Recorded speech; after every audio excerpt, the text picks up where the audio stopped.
ह्यो भाग मिचकी मिचकी एकट्यानं बघा अशी पंढरीची वारी चालत केल्या. आता तू पण आल्या चालत. बर मला वाटलं मी चालू एकटा. नाही मी चालतच येणार होतो. ह्यांच्यामुळे गाडी आणल्या बघा. हो का ह्यांच्यामुळे. थांबा सांगतो नेमका विषय काय झालेला. सगळे आवरून तर आलेली पण अवस्था वाईट झालेली. अव तर काय एक गाडी आहे म्हणून सगळ्यासनी घेऊन येते ती आणि परत असं एकमेकाच्या मांडीव नाहीतर गुडग शिट्ट खाली घेऊन बसते ती. ह्यांच्यात बसलं कंबारड मोडलं असं होया नको. त्यामुळं आपण दुसरी गाडी काढावी म्हणलं आणि ह्यासनी डायरेक्ट प्रसादाच्या ठिकाणी आणलं.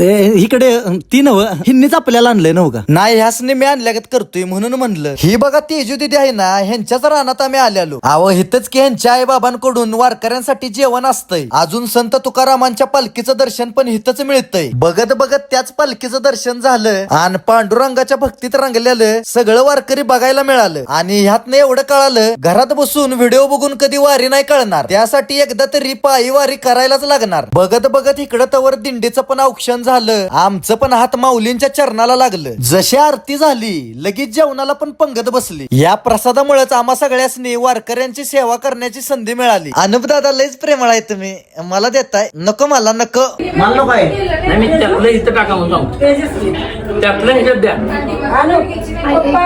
बॉक्सातलं ह्यात घेताय. मला वाटलं तुम्ही मला प्रेमानं देताय. जगच खऱ्याचं नाही. जाऊ दे बाकीचं आता तुम्हाला पुढच्या व्लॉग मध्ये जाऊ दे.